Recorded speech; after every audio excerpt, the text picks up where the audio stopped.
Doctors into the white coat educator. I am Yasmeen Pathan, a BHMS student. आज हम देखेंगे endocrinology में एक next topic that is the regulation of the blood glucose level, जो कि university exam में recently LAQ के लिए पूछा गया है और बार बार पूछा भी जाता है। Before starting the video, please take the Seminingum and the CC Chatterjee notes or the physiology book in front of you and must watch the video till the last with the full focus and attention because the conceptual clarity is our prime aim. So let's begin the video. Regulation of the blood glucose level, ये कौन regulate करता है? तो insulin is responsible for the regulation of the blood glucose level. Insulin हमारा क्या करता है? उस इंसुलिन के रेगुलेशन में किसका ज्यादा रोल है? ब्लड ग्लूकोज लेवल का। और ब्लड ग्लूकोज लेवल को कौन रेगुलेट करता है? तो हमारा इंसुलिन रेगुलेट करता है। ठीक है, तो सबसे पहले हम देखेंगे role of blood in glucose level. हमारे ब्लड का क्या रोल है हमारे ग्लूकोज के लेवल को कंट्रोल करने में? तो इसके अंदर क्या है? सबसे पहले क्या होता है कि नॉर्मल में when blood glucose level is normal, जब हमारा जो ब्लड ग्लूकोज लेवल रहता है वो नॉर्मल होता है, तब क्या होता है? इंसुलिन का सिक्रेशन क्या होता है? लो होता है। कितना? 10 यूनिट पर मिनट। ठीक है, इंसुलिन का सिक्रेशन कितना? नॉर्मल। जब हमारा ब्लड ग्लूकोज लेवल नॉर्मल रहेगा तब इंसुलिन क्या लो अमाउंट में सिक्रेशन होता है उसका, कितना? 10 यूनिट पर मिनट। लेकिन वही जब क्या होता है? जब ब्लड ग्लूकोज लेवल इंक्रीज हो जाता है, कब तक? यानी blood glucose level 100 to 120 mg पर DL, हमारे ब्लड ग्लूकोज का लेवल अगर 100 to 120 mg पर DL हो जाएगा तब इंसुलिन क्या होगा? हमारा रैपिड अमाउंट में इंक्रीज होगा। कहाँ कितना होगा? तो 100 यूनिट पर मिनट। 100 to 120 mg DL अगर ब्लड ग्लूकोज लेवल रहा तब इंसुलिन कितना सीक्रेट होगा? 100 यूनिट पर मिनट। और उसी के अबाव और चला गया अगर blood glucose level, when blood glucose level increases about 200 mg पर DL, 200 mg तक इंक्रीज हो गया तो तब हमारे इंसुलिन कितने अमाउंट में सीक्रेट होगा? 400 यूनिट पर मिनट। नॉर्मल में 10 यूनिट। जब 120 to 100 हमारा ब्लड ग्लूकोज लेवल हो जाएगा तब उस कितना हो जाएगा? 200। और वही अगर हमारा 200 ब्लड ग्लूकोज लेवल होगा तो इंसुलिन कितना सीक्रेट होगा? 400, उसके डबल अमाउंट में। ये क्या था? हमारा ब्लड का रोल है ग्लूकोज को लेवल को क्या करने में? कंट्रोल करने में। अब उसके बाद क्या आएंगे? बायोफिजिक इफेक्ट ऑफ ग्लूकोज। हमारा जो ग्लूकोज है वो इंसुलिन क्या करता है? बायोफिजिक इफेक्ट होता है इंसुलिन का किसमें? हमारे ब्लड ग्लूकोज लेवल को कंट्रोल करने में। बायोफिजिक इफेक्ट किस तरह से? तो देखो, सबसे पहले क्या होता है? ब्लड ग्लूकोज लेवल इंक्रीज होता है कब? हम जब खाना खाते हैं, आफ्टर मील खाना खाने के बाद क्या होता है? हमारा ब्लड ग्लूकोज लेवल इंक्रीज हो जाता है। तो ये ब्लड ग्लूकोज लेवल इंक्रीज हो जाने की वजह से रैपिडली क्या होता है? इंसुलिन सिक्रेशन हो जाता है। रैपिडली हमारे इंसुलिन सीक्रेट होते हैं। कौन सीक्रेट करते हैं? तो beta cells of the pancreas क्या करते हैं? हमारे इंसुलिन को सीक्रेट करते हैं। कहाँ पे? हमारे ब्लड में सीक्रेट करते हैं। ये ब्लड में सीक्रेट हो जाने के बाद 5 मिनट के बाद क्या होता है कि concentration of the insulin in the plasma increase हो जाता है। जैसे ही ब्लड क्या करे? ब्लड में इंसुलिन इंटर हो जाएगा तो क्या होगा?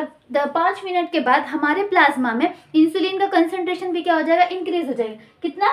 10 यूनिट पर मिनट। 10 यूनिट पर मिनट तक कितना होगा? कंसेंट्रेशन इंक्रीज हो जाएगा इंसुलिन का। किसमें? प्लाज्मा में। उसके बाद क्या होता है? अगेन उसके 10 to 15 मिनट के बाद 10 से 15 मिनट के बाद क्या होता है? Insulin concentration in the blood decreases up to half, यानी 40 to 50 यूनिट पर मिनट हो जाता है।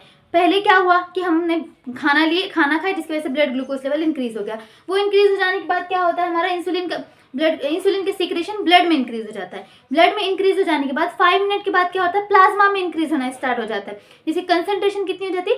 10 यूनिट पर मिनट। ये रैपिड इंक्रीज हो जाने की वजह से बाद में क्या होता है? ब्लड ग्लूकोज ऑटोमेटिकली अपने आप क्या हो जाता है? रिड्यूस हो जाता है। कहाँ तक रिड्यूस हो जाता है? 40 to 15 यूनिट पर मिनट। ये कौन सा था? उसका एक एक्शन। उसी के बाद सेकेंड एक्शन क्या चालू होता है?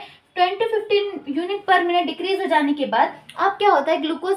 इंसुलिन अपना एक्शन बताता है, यानी हमारा ब्लड ग्लूकोज लेवल स्लोली और स्टेडीली बनता है। सबसे पहले यहाँ पे कैसा होता है? रैपिडली बढ़ रहा था हमारा इंसुलिन का सिक्रेशन, लेकिन यहाँ पे क्या होता है? स्लोली और स्टेडी सिक्रेशन होता है। कितने? 10 to 15 मिनट के बाद तब क्या होता है? Reaches up to the maximum. तब हमारा इंसुलिन की सिक्रेशन की वजह से ब्लड ग्लूकोज लेवल एकदम मैक्सिमम रेंज तक पहुंच जाता है 2 से 2.5 आवर्स के बीच में। क्या समझ में आ रहा है कि बायोफिजिक इफेक्ट में सब तक पहला तो इफेक्ट समझ में आ गया कि रिड्यूस हो जाएगा 40 to 15 यूनिट पर मिनट। उसके बाद सेकेंड इफेक्ट स्टार्ट होगा। सेकेंड इफेक्ट में क्या होगा? जैसे ये डिक्रीज हो गया उसके 10 से 15 मिनट के बाद अब ब्लड ग्लूकोज का लेवल स्लोली स्टेडी इंक्रीज होगा हमारे ब्लड में। और वो इंक्रीज हो जाने के बाद स्लोली इंक्रीज होते वक्त एक टाइम ऐसा आएगा कि क्या होगा कि वो एकदम मैक्सिमम लेवल तक इंक्रीज हो जाएगा। और ये मैक्सिमम लेवल कब तक होगा? मतलब कितना टाइम लगेगा मैक्सिमम लेवल तक पहुंचने के लिए? तो 2 से 2.5 घंटे के बीच में हमारे ब्लड ग्लूकोज का लेवल क्या होगा? एकदम मैक्सिमम और हाई पीक पे पहुंच जाएगा।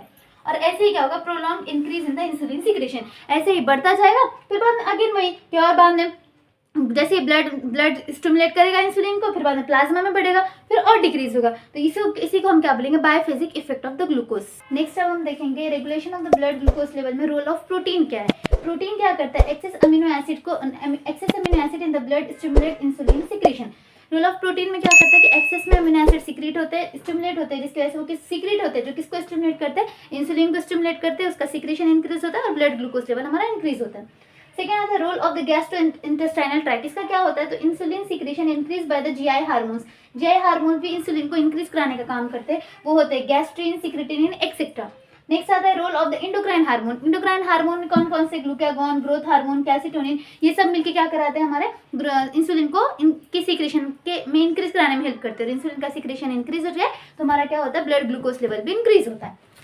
ठीक है, अब उसके बाद हम उसके देखेंगे अप्लाइड में हमारे जो इंसुलिन है मेनली एक डिसीज प्रोड्यूस करता है, वो कौन सा होता है, हमारा डायबिटीज मेलिटस, जिसको हमने एकदम डिटेल में एक्सप्लेन किया है हमारे ग्रोथ हार्मोन में। इसकी बटन जो आई बटन पर क्लिक करने पर आपको ग्रोथ हार्मोन का वीडियो कंप्लीटली विजिबल होगा। ठीक है, डायबिटीज मेलिटस यानी क्या, हाइपो एक्टिविटी की वजह से प्रोड्यूस होने वाला है। तो डायबिटीज मेलिटस एक्चुअली होता क्या है, हमारे ग्रोथ हार्मोन जब एक्सेस अमाउंट में सीक्रेट होता है तो ये ग्रोथ हार्मोन की वजह से क्या होता है, ब्लड में हमारा ब्लड ग्लूकोज लेवल इंक्रीज हो जाता है। फिर ग्रोथ हार्मोन किसको स्टिमुलेट करता है, तो beta cells of the pancreas को स्टिमुलेट करता है। Beta cells of the pancreas क्या करते हैं, फिर और अमाउंट में इंसुलिन को सीक्रेट करते हैं। और एक टाइम एक ऐसा आता है कि इंसुलिन के रैपिड सीक्रेट हो जाने की वजह से बहुत ज्यादा इंसुलिन सीक्रेट हो जाता है और बीटा सेल्स की ज्यादा एक्टिविटी हो जाती है, यानी कंटिन्यूसली स्टिमुलेट होना, कंटिन्यूसली इंसुलिन को सीक्रेट करना। उस वजह से एक टाइम पे बीटा सेल्स पूरे बर्न आउट हो जाते हैं और जब बर्न आउट हो जाते हैं फिर बॉडी में इंसुलिन की डिफिशियंसी होती है और उसी की वजह से एक डिसीज प्रोड्यूस होता है, उसी को हम क्या बोलते हैं, डायबिटीज मेलिटस। ये था हमारा diabetes mellitus. Again diabetes mellitus क्या होता है, हमारा टू टाइप्स का होता है। एक होता है हमारा प्राइमरी डायबिटीज मेलिटस, जो कि एसोसिएट रहता है हमारे burn out of the beta sales of the pancreas, यानी बीटा सेल्स हमारे जो बर्न आउट हो जाएंगे उसकी वजह से जो डायबिटीज प्रोड्यूस होगा उसको हम बोलेंगे प्राइमरी डायबिटीज मेलिटस। फिर उसके बाद सेकंड जो हमारा होता है सेकेंडरी डायबिटीज मेलिटस। इसमें क्या होता है, डैमेज और the disease of the pancreas. इसमें बीटा सेल्स का कुछ रोल नहीं होता, इसमें या तो डिसीज, ये एक डिसीज है, या फिर हमारा जो पेनक्रियास है उसके डैमेज हो जाने की वजह से सेकेंडरी डायबिटीज मेलिटस प्रेजेंट होता है। ठीक है, 90% पीपल्स, सॉरी ये बहुत कम होता है। उसके बाद हमारा क्या होता है, प्राइमरी जो है वो अगेन टू टाइप में डिवाइड होता है। एक होता है हमारा टाइप फर्स्ट डायबिटीज मेलिटस और सेकंड होता है हमारा type second diabetes mellitus. Type first diabetes mellitus में क्या होता है, तो बीटा सेल्स के बर्न आउट की वजह से क्या होता है कि इंसुलिन की डिफिशियंसी होती है। ये नॉर्मल बिलो द 14 एज से पहले होता है और इसमें क्या होता है, इसी टाइप फर्स्ट का सेकंड नाम क्या है हमारा, इंसुलिन डिपेंडेंट डायबिटीज मेलिटस। यानी यहाँ पे क्या होता है, इंसुलिन की रिक्वायरमेंट होती है, इंसुलिन जब हम बाहर से देते हैं तब पेशेंट का blood glucose level normal level में आ जाता है, तो उसी को हम बोलते हैं insulin dependent diabetes mellitus, IDDM।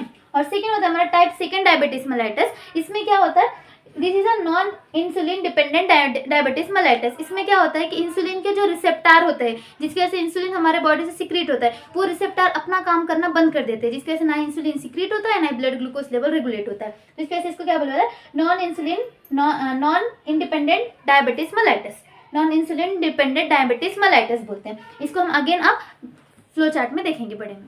अब हम देखेंगे difference between the diabetes mellitus first and the type first and type second. Type first क्या था, इंसुलिन डिपेंडेंट, और टाइप सेकंड क्या था हमारा, नॉन इंसुलिन डिपेंडेंट। दोनों के बीच में हम क्या देखेंगे, डिफरेंस देखेंगे। तो सबसे पहला है कि type of age of onset कब होता है, तो टाइप फर्स्ट वाला जो डायबिटीज मेलिटस है वो क्या होता है, बिफोर 14 ईयर्स ऑकर होता है, और वही जो सेकंड वाला है वो आफ्टर द 14 ईयर्स अपीयर होता है। सेकेंड मेजर कॉज क्या है टाइप 1 का, तो लैक ऑफ इंसुलिन, इसमें इंसुलिन की डिफिशियंसी होती है टाइप फर्स्ट में। और टाइप सेकेंड में क्या आता है, लैक ऑफ इंसुलिन रिसेप्टर, जो कि मैंने ऑलरेडी बताया कि इंसुलिन के रिसेप्टर की कमी होती है।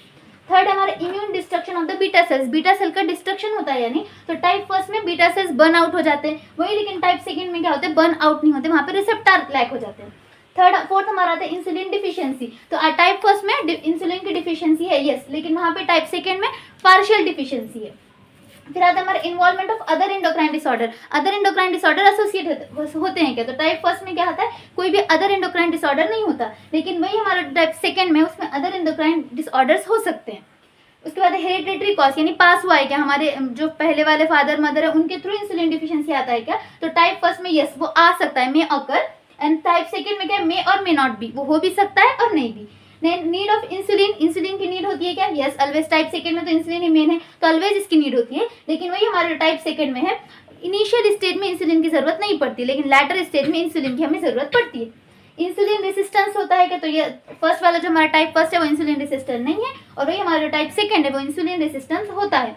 उसके बाद control by the oral hypoglycemic agent, यानी बाहर से हमें देना पड़ रहा है तो वही हम टाइप फर्स्ट में नहीं देते बिकॉज बर्न आउट हो जाते हैं, बाद में इंसुलिन इंजेक्ट करते हैं तो टाइप फर्स्ट नॉर्मल हो जाता है, लेकिन वही हमें ग्लाइसेमिक एजेंट ओरल का किस केस में देना पड़ता है तो टाइप सेकेंड में ओरल देना पड़ता है हमें, ठीक है। तो ये सिम्टम्स अपीयर, तो टाइप फर्स्ट डायबिटीज मेलाइटिस के सिम्टम्स रैपिडली अपीयर होते हैं यानी फॉरन, वही जो सेकंड होता है उसके स्लोली अपीयर होते हैं।